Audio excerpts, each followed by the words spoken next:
আসসালামু আলাইকুম। আমি সোহানা বলছি।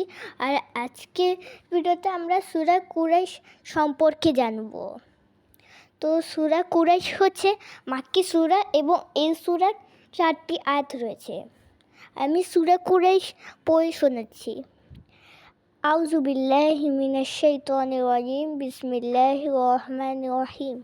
লিইলাফি কুরাইশিন ইলাফিহিম রিহলাতাশ শিতাই ওয়াস-সাইফ ফালইয়াবুদু রাব্ব হাযাল বাইত আল্লাযী আত'আমাহুম মিন জুই ওয়া আমানাহুম মিন খাউফ।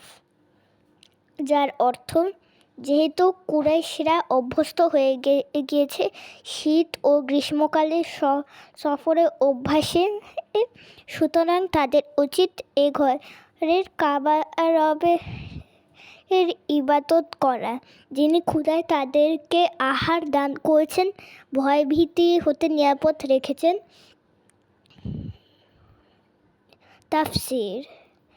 আয়াত 1। কুরাইশরা ছিল আরবের এক সম্ভ্রান্ত গোত্র। এই গোত্রে এই বিশ্বনবীর জন্ম হয়।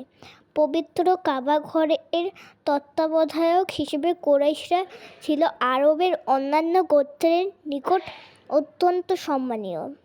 আরবের প্রধান তীর্থস্থান কাবা আর অবস্থানের জন্য কুরাইশরা ত্রিবিধ সুবিধা ভোগ করত। 1. তারা সকল গোত্রের সম্মানের পাত্র ছিল। 2.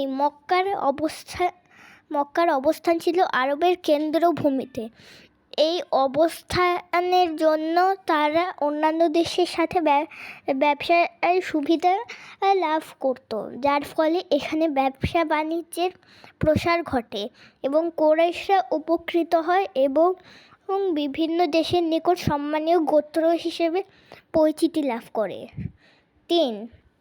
আরবের রীতি অনুযায়ী প্রাচীনকাল থেকে মক্কার সীমান্তের মাঝে সকল প্রকার যুদ্ধ বিগ্রহ, ব্যক্তিগত দণ্ড ইত্যাদি নিষিদ্ধ, যা আরবের সকল গোত্রই মেনে চলত।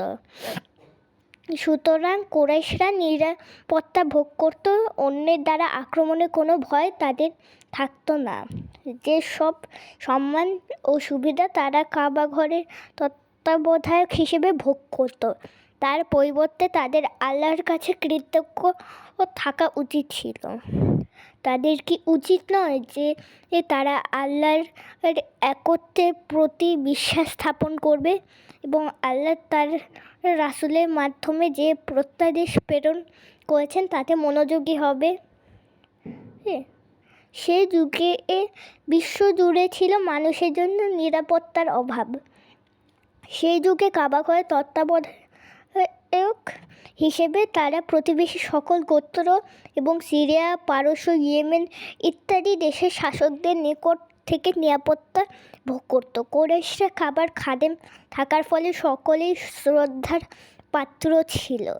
তাদের আমদানি রফতানির কাজে কেউই বাধা প্রদান করতে পারত না। আয়াত 2। কুরাইশরা ছিল ব্যবসায়ী। তাদের ব্যবসার কাফেলা শীতকালে ইয়েমেনের উষ্ণ অঞ্চলে এবং গরমকালে সিরিয়ার ঠান্ডা স্থানে গমন করত।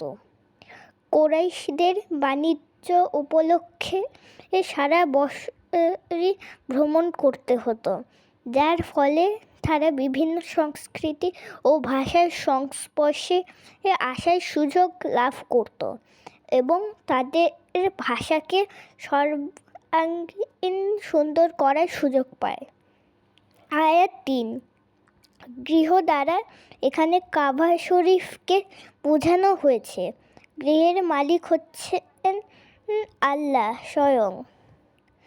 আয়াত 4। বিভিন্ন স্থান থেকে লোক মক্কাতে আগমন করত এবং কুরাইশরা ব্যবসায়ী হিসেবে সুনাম থাকাতে এই উপলক্ষে মক্কাতে ব্যবসার প্রসার ঘটে। যদিও মক্কা একটি ঊষর এলাকা, কিন্তু বাণিজ্যের মাধ্যমে তারা প্রচুর অর্থ উপার্জন করত। এইভাবেই আল্লাহ তাদের ক্ষুধার আহার দেন। মক্কাতে কাবার অবস্থান জন্য কুরাইশরা অভূতপূর্ব নিরাপত্তা ভোগ করত, কারণ মক্কার সীমান্তে যুদ্ধ বিগ্রহ ধর্মীয়ভাবে নিষিদ্ধ ছিল। ব্যক্তিগত দ্বন্দ্ব ও প্রতিশোধ গ্রহণ ছিল নিষিদ্ধ। ধর্মীয় অনুভূতির কারণে এ নিষেধাজ্ঞা সকলেই মেনে চলত। এভাবেই তারা নিরাপত্তা ভোগ করত। তো এই ভিডিওটি কেমন লেগেছে আপনাদের কাছে কমেন্টে অবশ্যই জানাবেন।